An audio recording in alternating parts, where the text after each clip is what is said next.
Before we get started, I just want to let you know about a couple upcoming programs.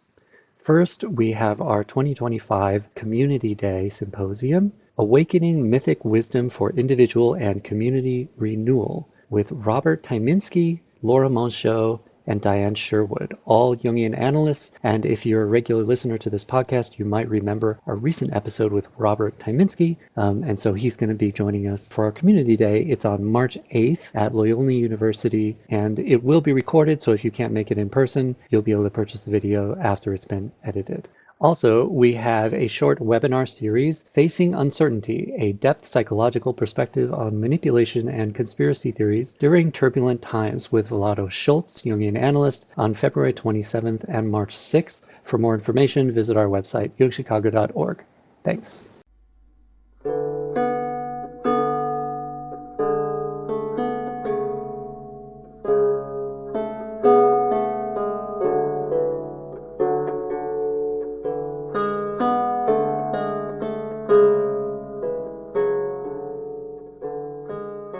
Hello and welcome to Season 2, Episode 3 of Jungian Ever After, a podcast about myths and fairy tales through the lens of Jungian analysis. I am your host, Reza, and joining me as always is my co-host and Jungian analyst, Dr. Adina Davidson. Today we set aside the heroics and epic feats of athleticism and turn to a more intimate story of romance. It is perhaps the most essential of love stories because it involves the god of love himself falling for a beautiful young woman against the will of Aphrodite. In this episode, we're going to be looking at the myth of Eros and Psyche, a story of psychological development through love and through the conscious suffering of that love. Psyche is Greek for soul, or the animating spirit of the human body, or other living beings. In this myth, we'll watch Psyche transform from the animating spirit of all living beings into transcendent soul through falling in love, wounding her love, and consciously enduring sorrows and tests to reunite with her love. Eros, love, also transforms in a similar process. I want to add that this was a story that you absolutely wanted to make sure that we included, and I was hoping you could just kind of elaborate on why. What is it about this story that is so important to you? I see it as a story that describes some of the foundational ways that human beings become better, become more. Hercules described the archetypal pattern of human beings staying stuck. And that's important, but this is how we grow our souls. And that is the central Jungian project right there, growing our souls. Yeah, in many ways, it's the opposite of Hercules. It is, yes. And the opposite of the next myth that we're going to do, which is Narcissus. Mm-hmm. Opposites in different ways, but... Well, without further ado, let us jump into the story of Eros and Psyche, or if you are coming from the Edith Hamilton mythology, Cupid and Psyche. There was once a king who had 3 daughters, all lovely maidens, but the youngest, Psyche, excelled her sisters so greatly that beside them she seemed a very goddess consorting with mere mortals.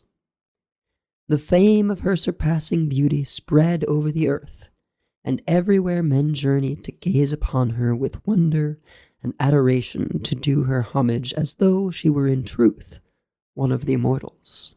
They would even say that Venus herself could not equal this mortal.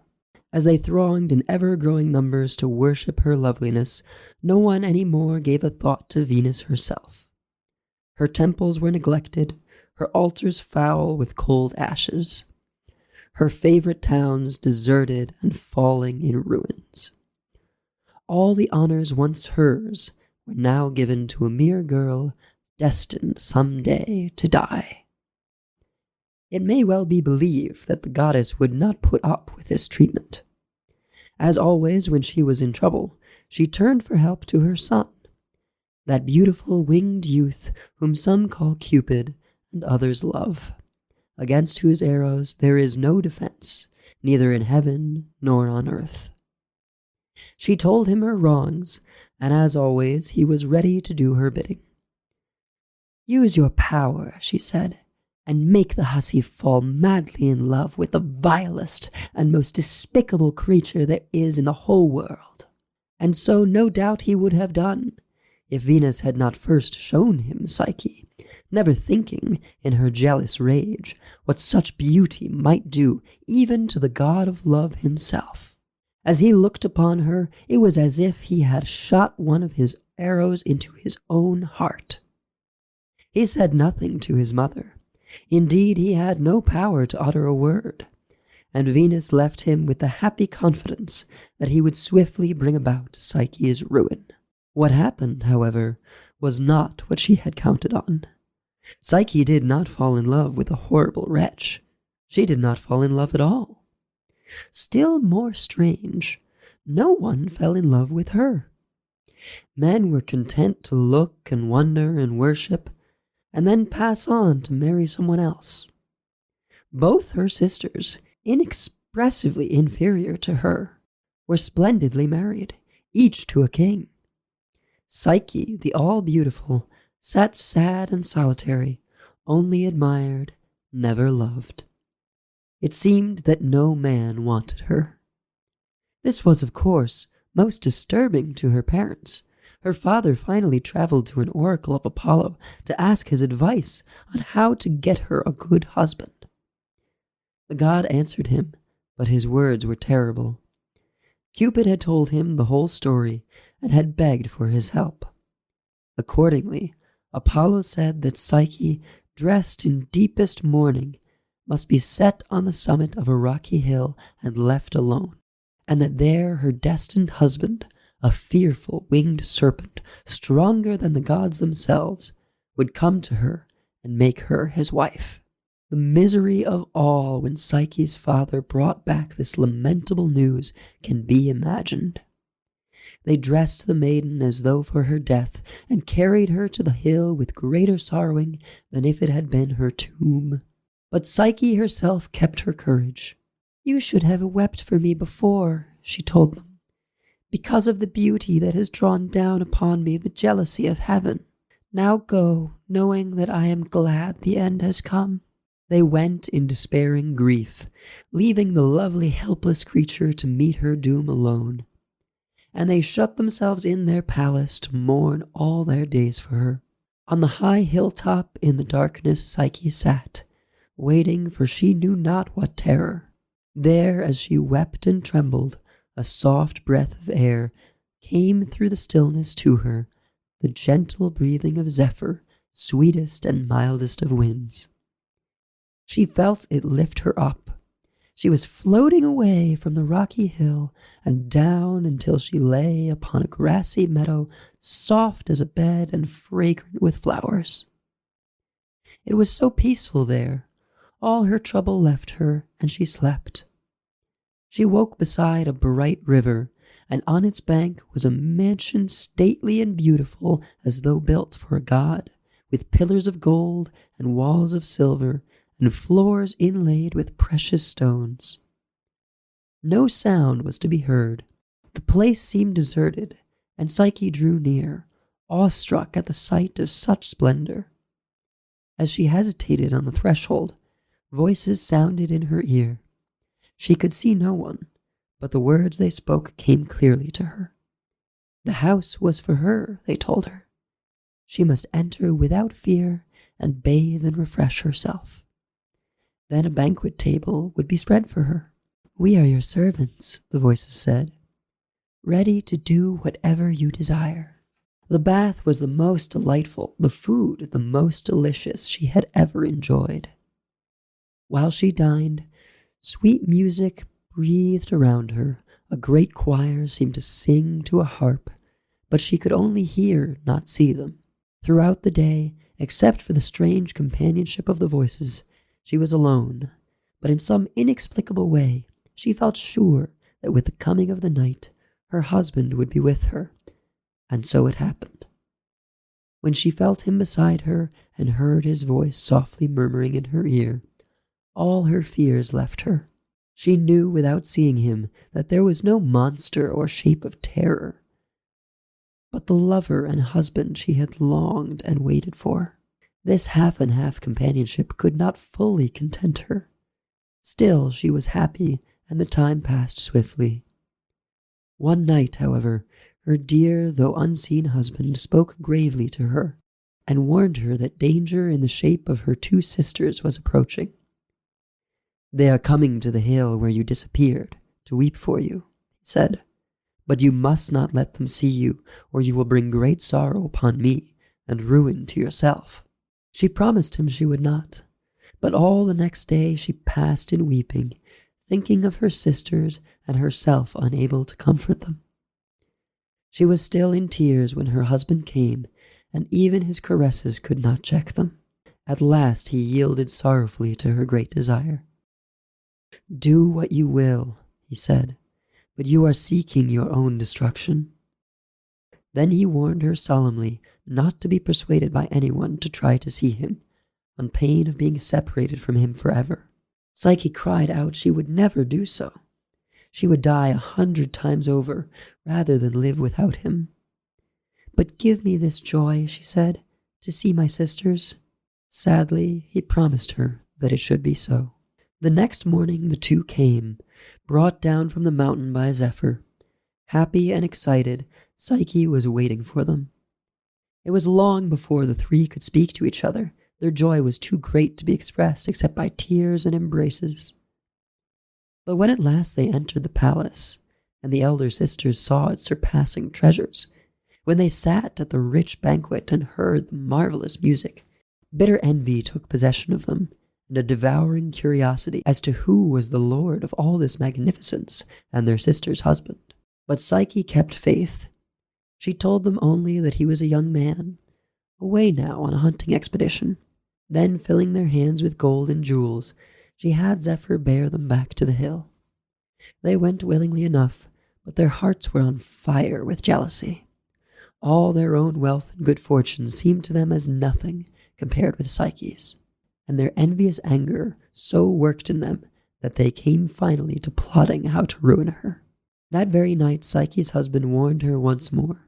She would not listen when he begged her not to let them come again. She never could see him, she reminded him. Was she also to be forbidden to see all others, even her sisters so dear to her? He yielded as before, and very soon the two wicked women arrived, with their plot carefully worked out. Already, because of Psyche's stumbling and contradictory answers when they asked her what her husband looked like, they had become convinced that she had never set eyes on him, and did not really know what he was. They did not tell her this, but they reproached her for hiding her terrible state from them, her own sisters. They had learned, they said, and knew for a fact that her husband was not a man, but the fearful serpent Apollo's oracle had declared he would be. He was kind now, no doubt, but he would certainly turn upon her some night and devour her. Psyche, aghast, felt terror flooding her heart instead of love. She had wondered so often why he would never let her see him. There must be some dreadful reason. What did she really know about him?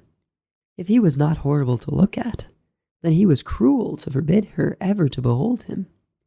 In extreme misery, faltering and stammering, she gave her sisters to understand that she could not deny what they said, because she had been with him only in the dark. "There must be something very wrong," she sobbed, "for him to shun the light of day." And she begged them to advise her. They had their advice all prepared beforehand. That night she must hide a sharp knife and a lamp near her bed. When her husband was fast asleep, she must leave the bed, light the lamp, and get the knife.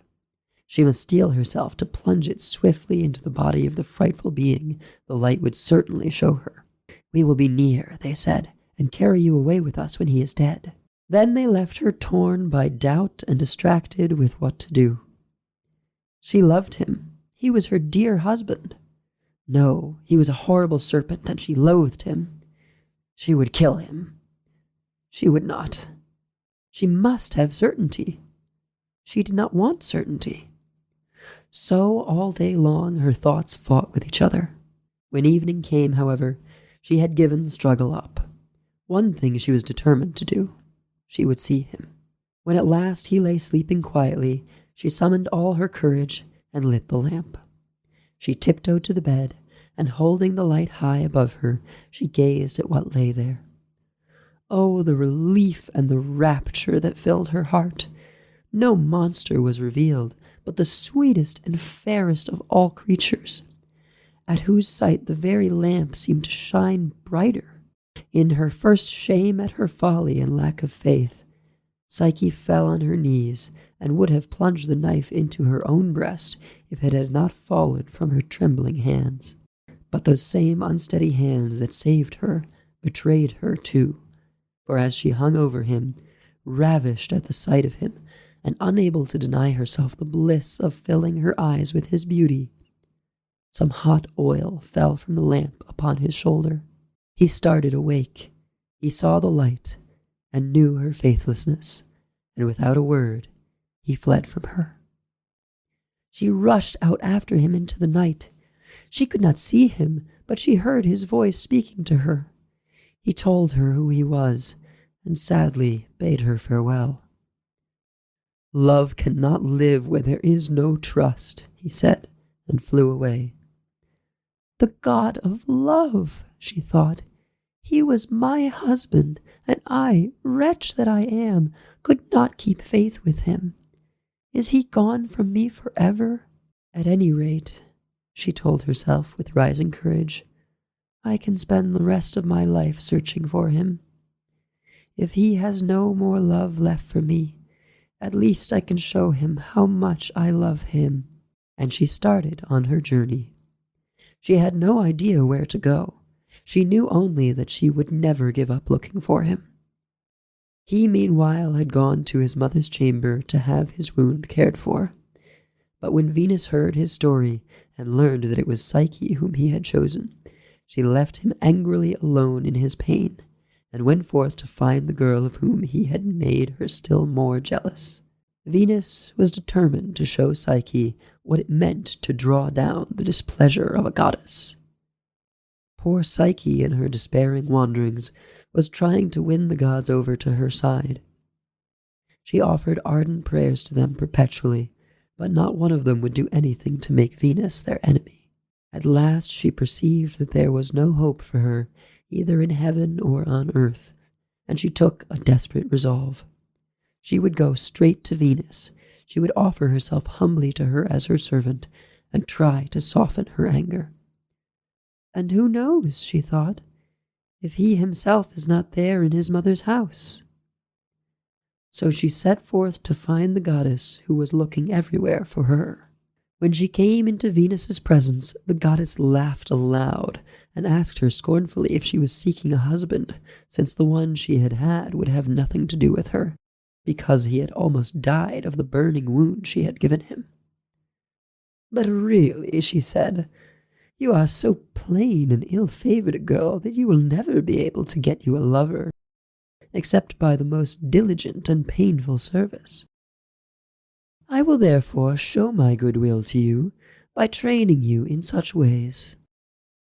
With that she took a great quantity of the smallest of the seeds, wheat and poppy and millet and so on, and mixed them all together in a heap.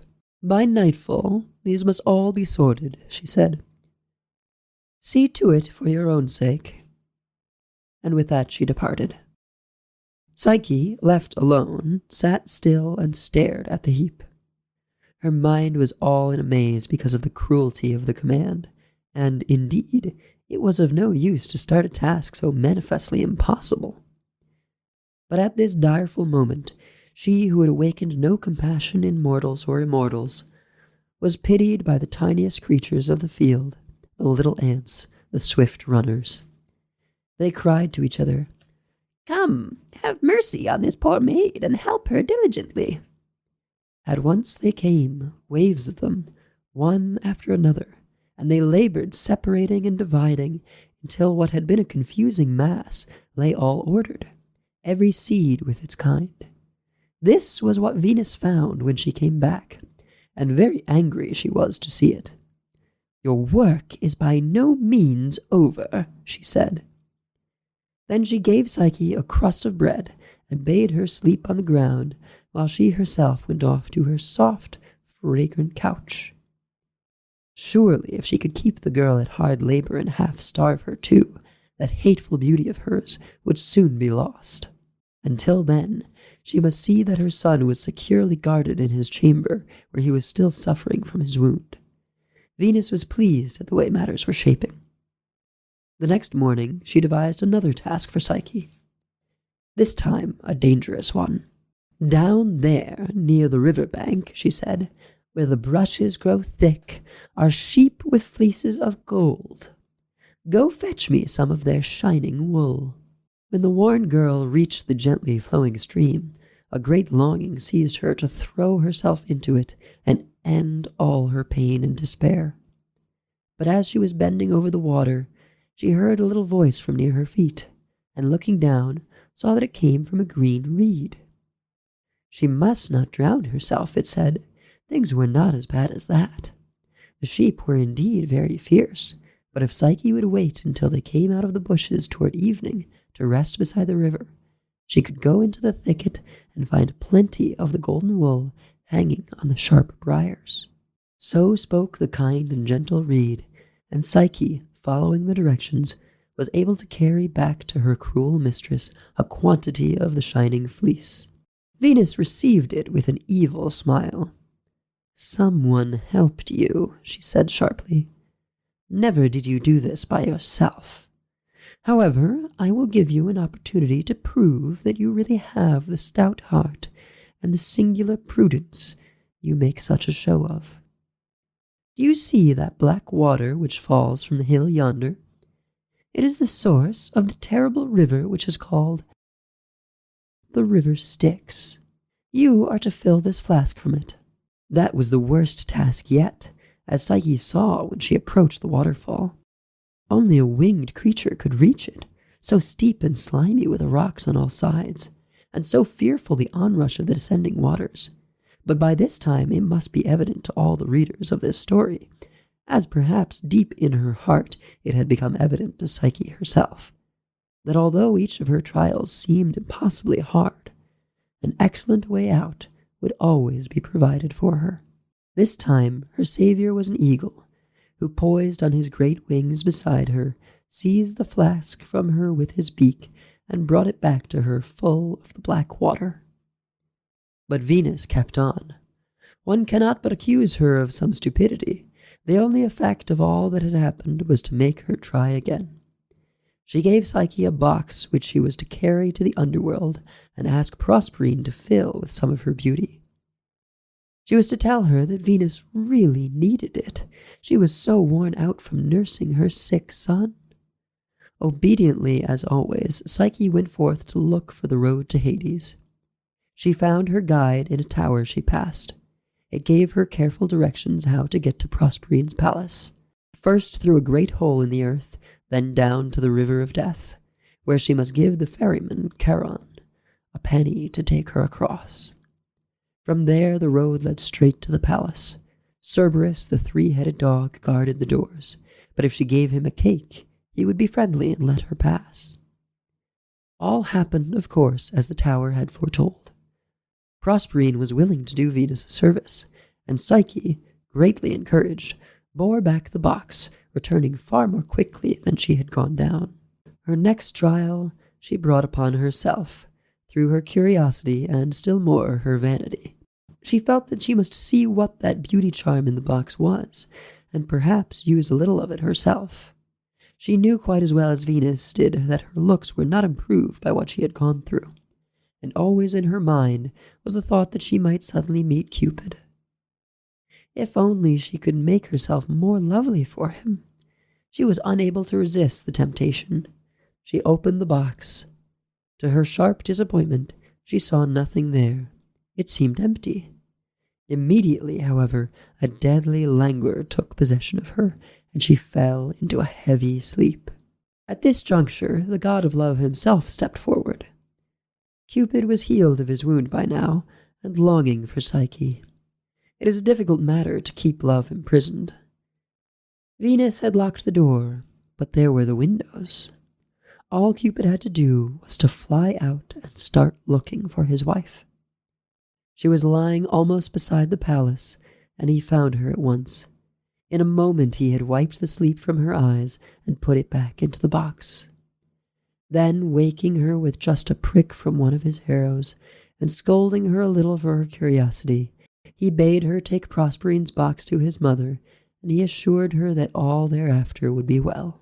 While the joyful Psyche hastened on her errand, the god flew up to Olympus. He wanted to make certain that Venus would give them no more trouble, so he went straight to Jupiter himself. The father of gods and men consented at once to all that Cupid asked. "Even though," he said, "you have done me great harm in the past, seriously injured my good name and my dignity by making me change myself into a bull and a swan and so on. However, I cannot refuse you."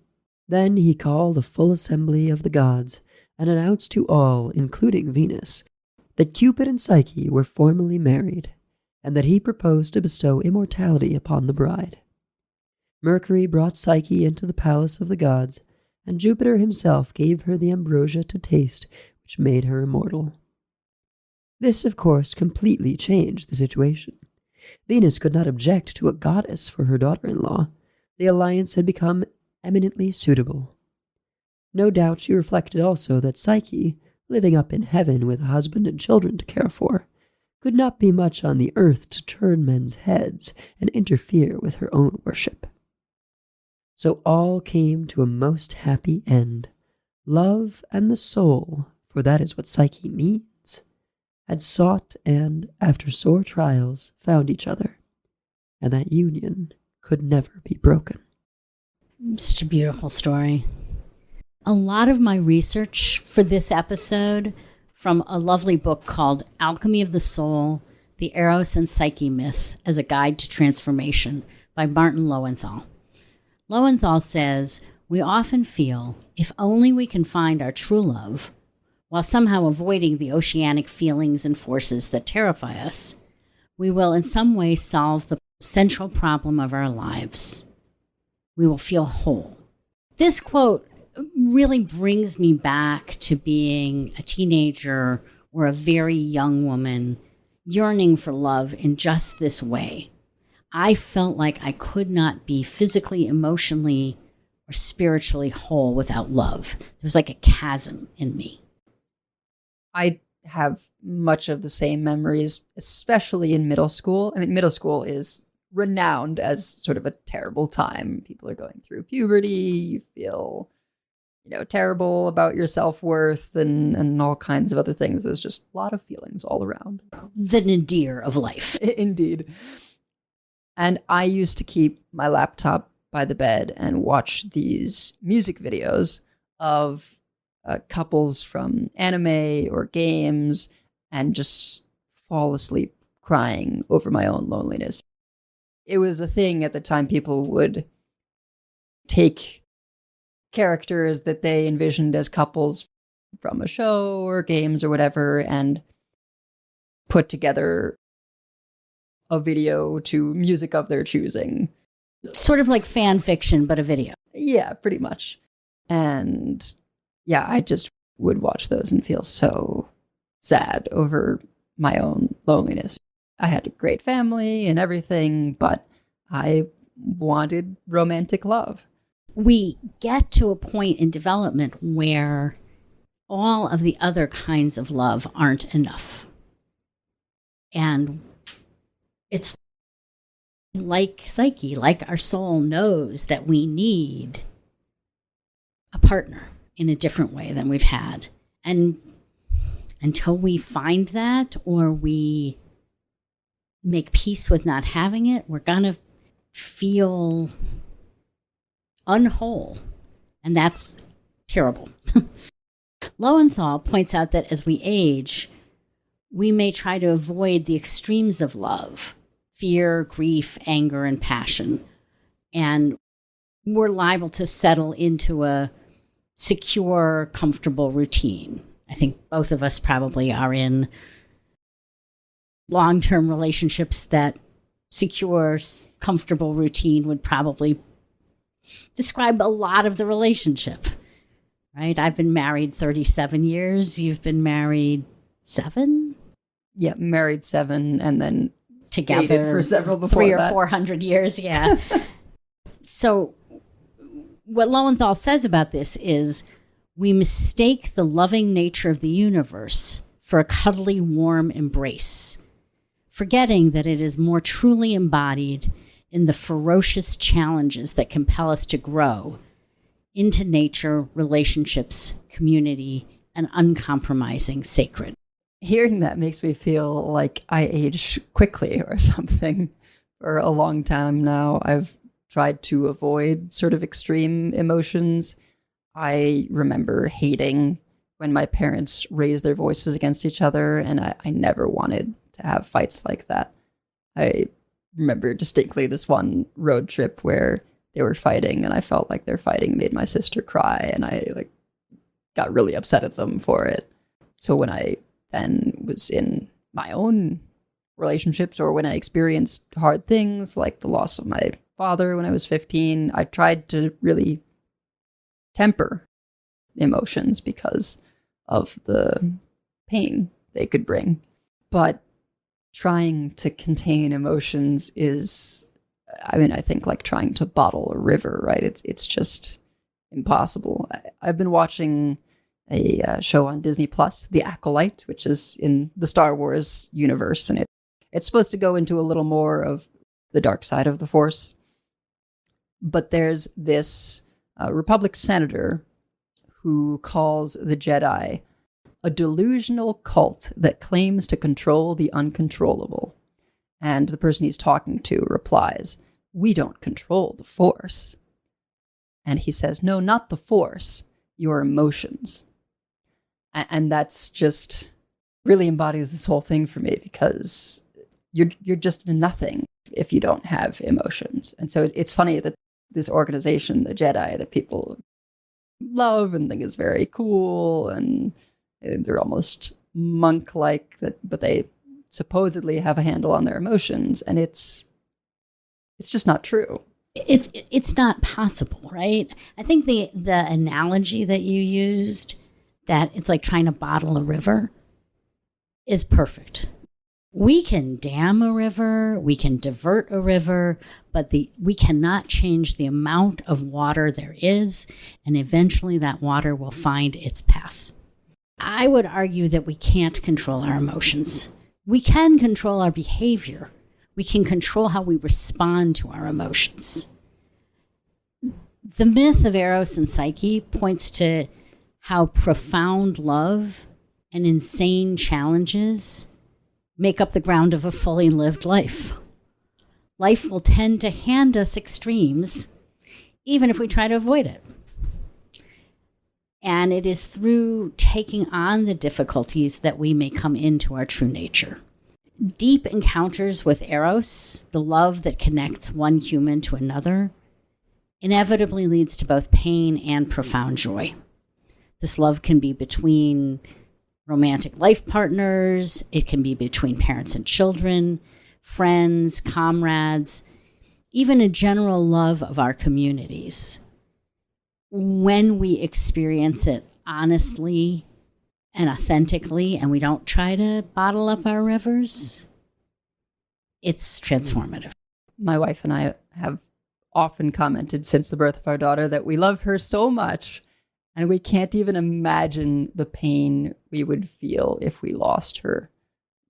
Then, as an extension of that, to realize that this is how much our parents love us, it's kind of astonishing. We had no idea until we experienced that same depth of emotion ourselves.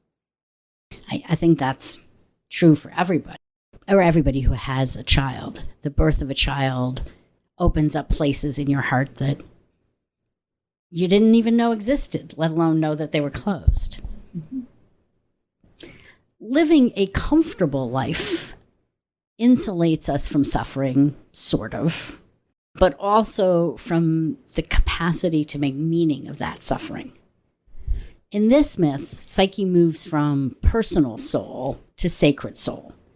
She moves from being served by others as a princess, so she has servants, to serving the divine, particularly Aphrodite, as part of her movement to being able to serve all of humanity. Although it's hard for me to understand, given Aphrodite's selfishness and random cruelty, why it's a good thing to serve her, but the myth seems to be saying it is. I think there's just this expectation of serving the gods in general, and maybe she felt that if she served Aphrodite well, she could be less targeted by her. That makes sense, but I don't know that this myth is trying to make sense. She is a human beauty. That is her kind of greatness. And Aphrodite is the divine beauty. That when we take our whatever gift we have as a human and use it to serve the divine, that's our transformative path. Mm-hmm. It may just be part of that hero's journey, just like Hercules feeling guilty and doing the labors of Hercules. These were her labors that they don't get a great name for some reason, but the labors of Psyche that she does for Aphrodite, both to try and prove herself and win back Eros, but also because she feels guilty about what she did. And the difference, as we pointed out in the intro, is that she changes and Hercules doesn't. Mm-hmm. She goes from a small personal soul to an eternal kind of world soul. Just on another topic, in some of the ancient myths, Eros was androgyne. They have qualities of both genders and contain the potential to generate all phenomena.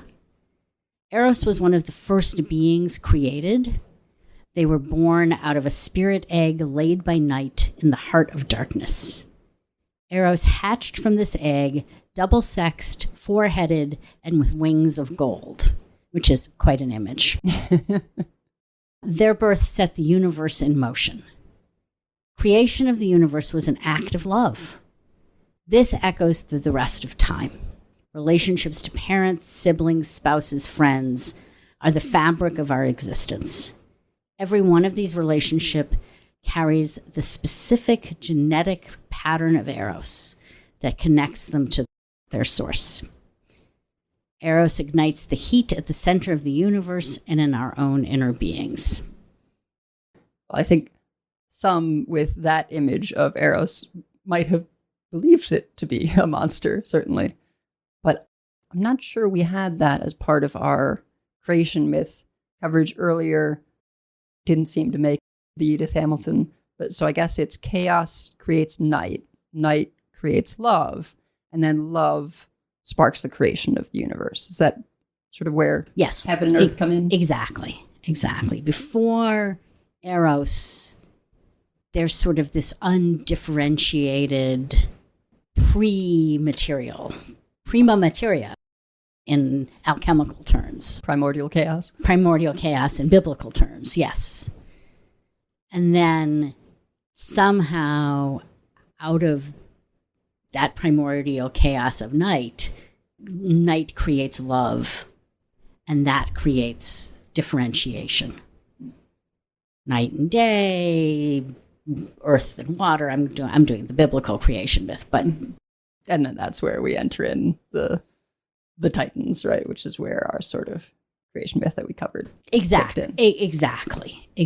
Once we've gotten to that place of there's differentiation. I'm going to move that to human psyche. We all have personal Eros in ourselves. We have the impulse to generate something new and to relate to others. This podcast. Mm-hmm. We always talk about, I don't get paid anything for it. It comes out of this creative impulse, this urge to bring something of ourselves, of our vision into the world and to relate to other people, to have other people hear it, see it, hopefully respond to it. We are driven to manifest, to create, and spin the threads that connect us to other humans, sentient beings, and the inanimate universe. Yeah, I mean, that's why something like solitary confinement is so awful. We're just not cut out to live in isolation from everything. Yeah, I think that's... I mean, I think most of us would probably rather die than live years and years and years alone. I mean, even a hermit, right, living in the woods, you still have animals and nature. There's stuff. Right, you're connecting to the created world. You're not in isolation. And I mean, Thoreau, right, the sort of hermit, actually had quite a bit of human contact if you study his life. So in addition to this personal Eros, there's a transpersonal Eros that connects the whole universe. The myth of Eros and Psyche starts out with a beautiful maiden being worshipped as if she were Aphrodite, and Aphrodite being ignored. I was kind of thinking, wow, we can sort of see Taylor Swift as a modern day Psyche, right? She is being worshipped in a way that might have been reserved for worship of the divine. Maybe I see what you mean in terms of being loved and desired by everyone, but then struggling to actually find a partner. The difference where I don't think it quite fits, though, is that it's not as though she hasn't been dating. It's not as though she hasn't been trying. Psyche, no one even tries because she's just so unattainable. Taylor Swift, even now, she's in a relationship with Travis Kelce, so it's not for want of trying. Just it doesn't hasn't fit worked out perfectly, but I wonder to what extent the way that she is worshipped gets in the way of her having real human relationships. Well, and then there's also the whole, how do you, given she's straight, find a man who's willing to accept that this woman has so much more power than probably he will ever have. I mean, that seems to be Travis Kelce's... What's making it work is he's like, yeah, cool, great. A human being embodying the archetype is always dangerous. The Greeks were very wary of hubris, of human beings feeling like we are larger or more important than we are. Anytime a human starts to feel godlike or to be treated in a godlike way, if you're reading a Greek myth, disaster is around the corner. Do you think this holds true in the 21st century? I think there are times when we certainly wish it did. It's not always going to happen in this karmic way like it does in the stories. There's plenty of times where we all think that someone really deserves to be taken down a notch, and it just doesn't happen. Right. They just go on to one glorious success after another. Yeah, I think I agree with that. Aphrodite sends Eros to fix this shift of attention from herself to Psyche. She gives Eros the job of having Psyche fall in love with an outcast. At the same time, Psyche realizes that no one really loves her. Many worship her or gaze from afar, but no one wants to marry her, to really know her. She's very lonely. This rings very true to me in my role as a marriage counselor. It sometimes happens that a couple will come in because one spouse has the other so idealized that the other does not feel seen. Like for a long time in relationships, it can feel just lovely to be on a pedestal. To be idealized or seen as a goddess erases our ability to relate to others, and that becomes really apparent over time.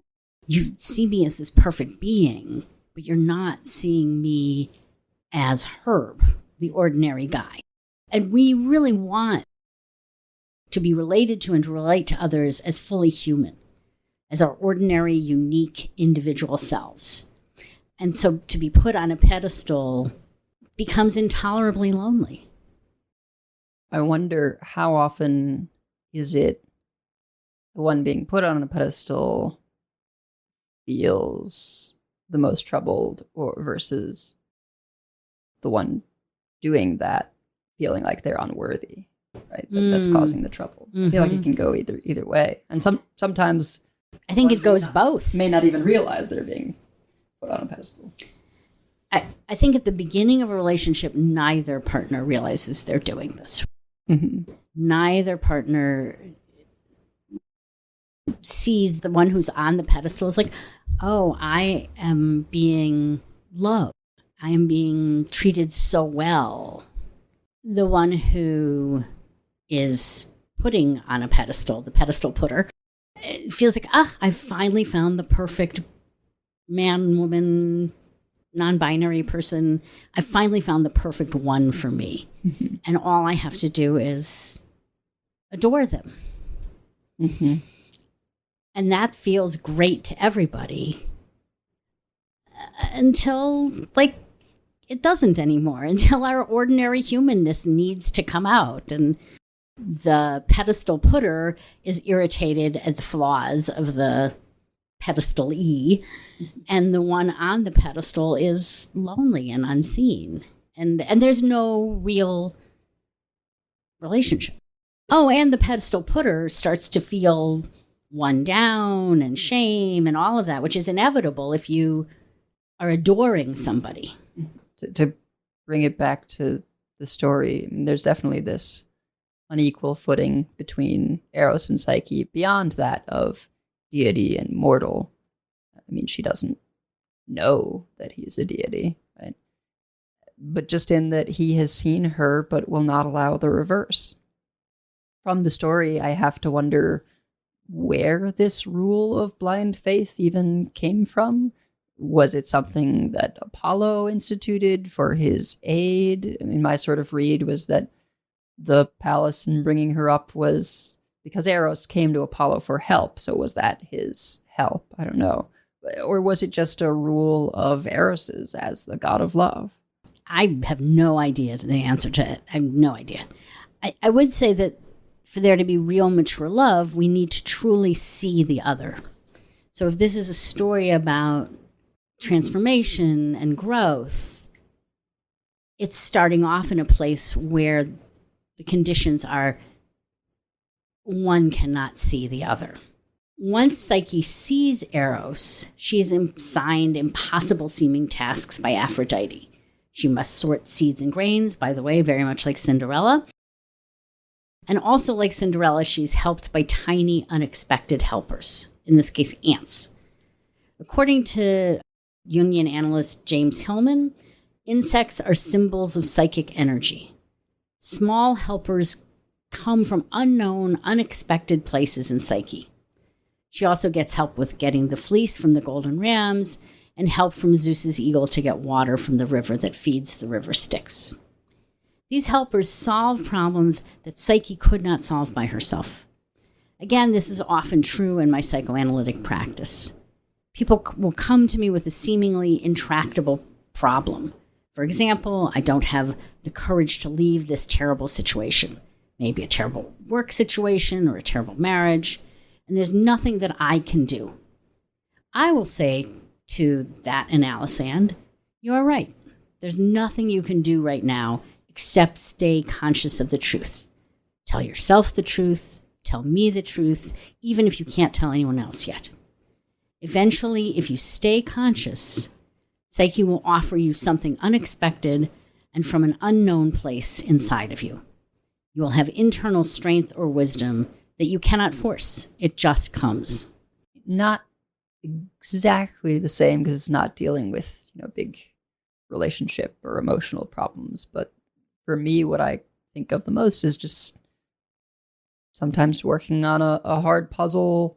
I play some video games where there's puzzles, or just generally I like puzzles sometimes. And sometimes you need to take a step back from something very difficult like that, that you can't figure it out in the moment. And then upon returning after a good night's rest, a week, a month, whatever, however long, you might return and realize that the solution seems obvious, and you wonder how you missed it in the moment before.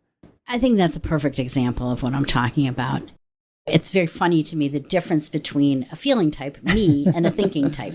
I'm thinking about intractable emotional problems. Resa is thinking about the solution to cognitive problems like a puzzle. But the process is identical. The process is looking really, really hard and clearly at a situation, accepting your stuckness, and just waiting for something else to emerge. The relationship between Psyche and Eros also brings up the issue of trust versus knowledge. For example, in my reading of Genesis and the story of the tree of knowledge, giving in to the temptation to know rather than blindly trusting God takes us out of the Garden of Eden, but it also makes us more fully human. As humans, we can't just trust. We must know. Curiosity is as much a basic human drive as hunger, sex, or death. Maybe more so. Yeah, I, of course, am watching a little human who is constantly driven to explore and understand. And so for her, everything is new. So it's just this curiosity to put everything in her mouth to see if it's edible, to climb everything. Yep. Every climbable surface. Yeah. And unfortunately, her memory is not fully developed, so she will do the same thing over again because she maybe doesn't remember that she's already done that and had a negative experience. But some things she's starting to hold on to. But it's... You can see the drive to understand, to know. Yeah. It's clearly the number one thing going on with her is just exploring and trying to understand the world. So our human need to know results in suffering. Might be the small suffering of falling off that stair that you've climbed on 3 times and fallen off 3 times, but you still got to do it. Or the archetypal suffering of Psyche. But it also leads to more full humanity. Before Psyche's betrayal of Eros, they only have sex. They only have the nighttime. There's no real knowledge of each other, no real relationship. This reminds me of a Buddhist Jungian analyst who's also a marriage counselor named Polly Young Eisendrath, who wrote a wonderful book called You're Not What I Expected. She says that real relationships start with disappointment. Before we are disappointed in each other, it's just projection. It's not real. And then we go, oh, you're not what I thought you were. If we're lucky and if we're honest and if we're brave, this disappointment leads us towards what she calls a friendly curiosity about the true nature of our beloved. And this mutual friendly curiosity, who are you? What are you thinking about? What's going on with you? Oh, you've changed your mind about that thing, or you've changed how you tell me more. That friendly curiosity gives us a vessel to mutually explore and understand ourselves and each other, which she argues is the goal of relationships. I do feel like sometimes people take the change as cause for a negative response of, oh, you're not the person I thought you were, right? Yeah, you're not what I expected. You're not the right one for me. She's going to say no one's the right one for anyone else. It's how we relate to each other. In Alchemy of the Soul, the author Martin Lowenthal argues that, according to the myth, your unique contribution to the whole comes not from what you are given, the beauty, royal birth, and fame that both Eros and Psyche have, but from the wounds you receive, the difficulties you confront, your surrender and service to what seems terrifying but is simply unknown to you. The myth says that we will fail in our most important endeavors, and our failures will be chances to be open to help, support, and connection. So a phrase that comes up in fiction a lot is that failure is the greatest teacher. May not be those exact words, but variations.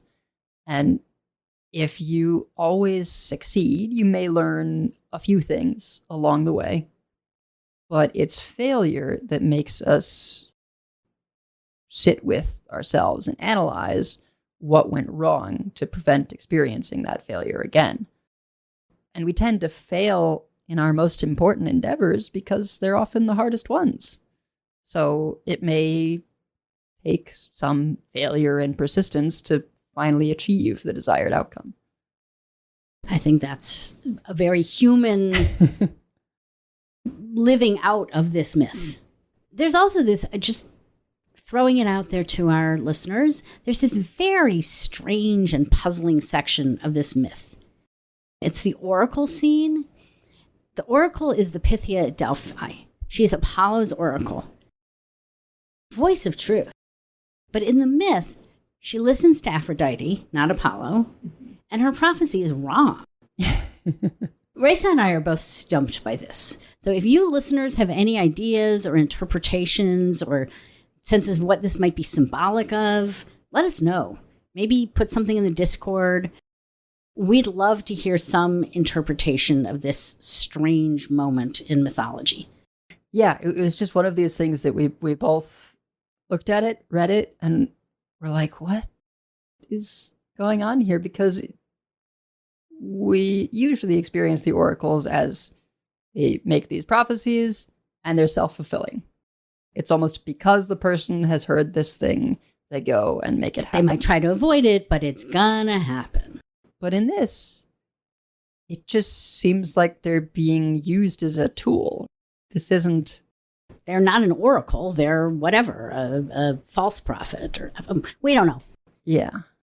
We're baffled. So Raisa and I wanted to conclude with a very tiny segment from a play called Metamorphosis by Mary Zimmerman.